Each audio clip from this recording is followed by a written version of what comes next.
comment vaincre la procrastination? Est-ce que vous remettez toujours au lendemain? Est-ce que vous commencez en vous disant la veille, tiens, demain je vais faire ça, je vais enfin consacrer du temps à mon projet, et vous avez plein de bonnes résolutions, vous n'arrivez pas à les tenir? Eh bien, on va voir dans cette vidéo comment vaincre la procrastination.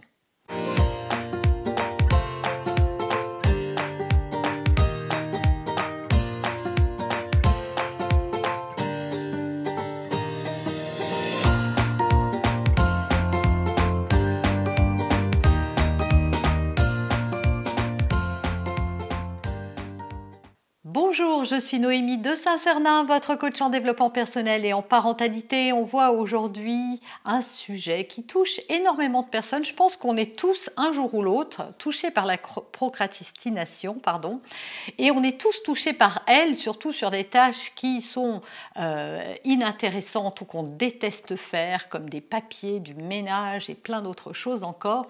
Mais il est des procrastinations un peu plus embêtantes que d'autres, c'est quand on veut réaliser des objectifs qui nous tiennent à cœur, quand on a des projets et qu'on n'arrive pas à s'y mettre. C'est donc le sujet de cette vidéo aujourd'hui. Mais juste avant, je vous propose de télécharger gratuitement mon coffret si vous avez envie de plus de bonheur et de joie. Cette vidéo, elle a été inspirée par Katia qui m'a posé la question sur la boîte à questions dont on va vous mettre le lien qui va apparaître soit sur la vidéo, soit en commentaire, soit en description de cette vidéo. Vous allez pouvoir vous aussi me proposer un sujet que je traiterai dans une prochaine vidéo. Alors là, c'est la question de Katia qui me demande: je suis en mode procrastination, j'en souffre et je veux en sortir pour m'édifier, aller de l'avant. Merci pour votre concours. Alors, comme je le disais en préambule, il y a deux types de procrastination. Il y a celle qu'on a parce que on n'est pas du tout ni motivé ni passionné par les tâches que l'on va faire. Et ça, c'est bien normal de procrastiner des choses pour lesquelles on n'a pas d'intérêt, comme le ménage, les papiers, etc. Et puis, il y a des projets qui, au contraire, ont beaucoup d'intérêt pour nous. On a véritablement envie de réaliser tel ou tel objectif et on ne s'y met pas. Et bien, pour ça, vous allez voir, il y a plusieurs raisons que je vais traiter les unes après les autres dans cette vidéo. Premièrement, par un manque d'assurance. En fait, il se peut que vous n'ayez pas suffisamment confiance en votre capacité à réaliser ce que vous voulez obtenir. Résultat, vous voyez la montagne, vous voyez l'ampleur de la tâche et vous vous dites que vous n'y arriverez jamais. Et en réalité, votre cerveau va toujours aller vers ce qui lui demande le moins d'effort et lui procure le plus de plaisir. C'est un biais psychologique qui est important. Et c'est ce qui vous empêche peut-être, voilà, vous voulez manger sainement, mais il faut couper des légumes. Bon, commander une pizza ou faire cuire une pizza, ça va 10 fois plus vite. Vous vous dites, tiens, demain, je vais ranger mon armoire, mon placard, et puis le lendemain, tout à coup, vous dites, ah ouais, mais il faut faire des efforts, il va y en avoir partout, je vais passer ma journée à faire ça, ça va être long. Et donc, vous remettez ça au lendemain. Voilà, il faut savoir que ce n'est pas de votre faute si vous remettez au lendemain, c'est aussi parce que votre cerveau vous empêche de faire des choses qui créent de la souffrance. Et donc, si vous n'avez pas suffisamment confiance en vous, si vous vous dites que vous n'y arriverez jamais, alors évidemment, votre cerveau va dire, bon, bah, va t'asseoir, fais autre chose, repose-toi, regarde la télé, va te promener, ne fais pas d'efforts et ne gaspille pas ton énergie pour rien. Or, votre cerveau ne sait pas si c'est véritablement pour rien, ni vous non plus. Ce n'est pas parce que vous manquez d'assurance que vous n'allez pas réussir. Donc, on verra à la fin de cette vidéo les solutions, mais sachez déjà que ça vient de cette première raison qui est un manque d'assurance. Deuxième raison qui conduit à de la procrastination, une mauvaise estime de vous-même. C'est un peu lié avec la première, mais pas tout à fait. La mauvaise estime, c'est parce que vous n'avez pas une assez bonne estime qui fait que vous n'avez pas assez confiance en vous-même. Vous vous dévalorisez, vous vous sous-estimez, vous vous dites que peut-être vous n'y arriverez jamais, encore une fois, vous vous démotivez vous-même et personne n'y est pour rien. C'est parce que vous vous estimez et vous vous évaluez d'une mauvaise manière que ça vous empêche de passer à l'action. Troisième raison, vos objectifs sont beaucoup trop ambitieux. Vous visez tout de suite la Lune, mais peut-être qu'avant la Lune, vous pouvez envisager de juste arriver à une étoile et donc de faire les choses pas à pas, une chose à la fois. C'est vrai que votre objectif, il est peut-être très très ambitieux et que vous voyez ça comme voilà, vous voyez la partie aboutie, l'endroit où vous voulez arriver, mais seul compte le chemin. Profitez du chemin, profitez des petits pas qu'il va falloir faire pour atteindre la montagne. Et encore une fois, on va voir le comment à la fin de cette vidéo.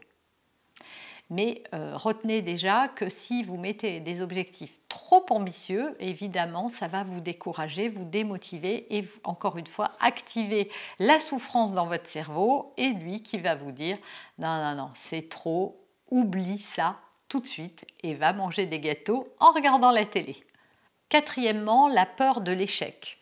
Et surtout de l'échec vis-à-vis des autres aussi. Alors vous avez déjà peur de l'échec, c'est sûr, mais on l'a vu dans les autres points, hein, c'est que vous vous dites que vous n'y arriverez pas. Mais là, c'est l'échec vu du point de vue des autres, c'est-à-dire que vous vous dites, ben voilà, je vais me lancer dans ça, je vais faire plein de trucs, ça va peut-être durer très longtemps, et en fait, si j'y arrive pas, les autres vont se moquer de moi, vont me juger, vont voir à quel point je suis un incapable, etc., etc. Et donc, c'est une autre des raisons qui peut vous empêcher de passer à l'action. Et enfin, la cinquième et dernière raison, vous êtes un ou une perfectionniste. Et donc, vous voulez tout de suite quelque chose de très parfait. Évidemment, vous ne pourrez jamais arriver à obtenir quelque chose de parfait tout de suite. Donc, en fait, vous procrastinez parce que vous butez sur des choses qui vous manquent ou vous n'avez pas encore ou qui ne sont pas assez bien faites, etc. Mais vaut mieux faire que ne pas faire dans la vie. Voilà, il vaut mieux imparfait que pas fait. Voilà, il vaut mieux imparfait que pas fait. Ça veut dire qu'il vaut mieux faire des choses qui ne sont pas tout de suite abouties que de ne rien faire du tout. Pourquoi? Parce qu'on apprend sur le chemin. Plus on fait les choses et plus on peut les améliorer. Mais si on part de zéro et qu'on n'est jamais content de ce qu'on fait ou qu'on estime qu'il nous manque trop de choses, eh bien on n'avancera jamais. Le monde est rempli de gens qui n'avaient pas le temps et qui l'ont trouvé. Le monde est rempli de gens qui n'avaient pas les moyens et qui ont trouvé des ressources. Le monde est rempli de gens qui n'avaient pas confiance en eux et qui ont quand même dépassé leurs limites. Voilà, le monde est rempli de personnes comme vous. Ceux qui ont fait de grandes réalisations dans leur vie ne valent pas moins que vous et n'étaient pas meilleurs que vous. Ils étaient juste plus persévérants, plus patients, plus déterminés, plus disciplinés, certes, mais ils n'étaient pas meilleurs que vous. Tout le monde est capable de réussir à suivre des projets. Évidemment, il y aura des obstacles sur le chemin, il y aura des choses qu'il va falloir apprendre, refaire autrement, mais pour 3 pas en avant, vous n'en ferez jamais que 2 en arrière, et encore pas toujours. Donc vous avancerez toujours sur ce chemin.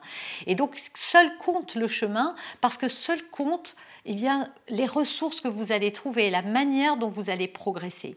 Et donc le secret pour sortir de la procrastination, c'est de commencer à se fixer un objectif réaliste et petit. Et déjà de décider de s'y mettre. C'est vraiment ça. C'est la veille, choisissez un jour. Fixez-le dans votre agenda, préparez la veille ce que vous allez faire.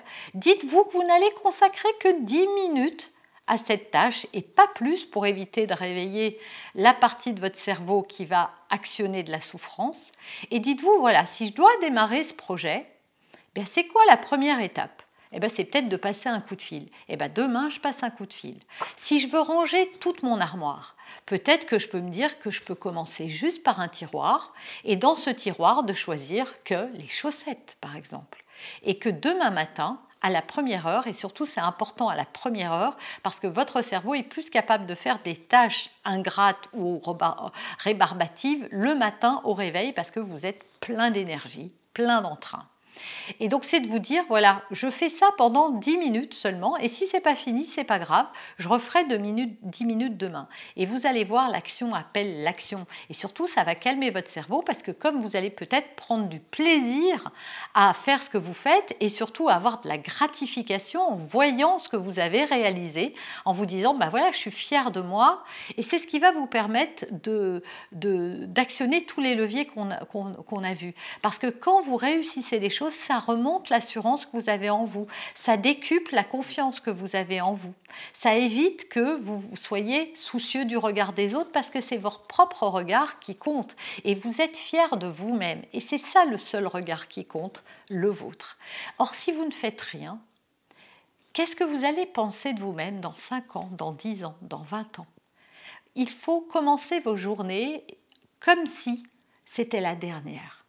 Et ça, c'est vraiment la clé. Vous dire, voilà, si je serais fière de moi ce soir si j'avais fait quoi demain matin? Et de le décider la veille et de s'y mettre le lendemain en vous mettant un gros post-it sur le miroir de la salle de bain, sur votre machine à café, partout dans la maison, en tenant un engagement vis-à-vis de vous-même. Ça, je le fais demain, comme si votre vie en dépendait.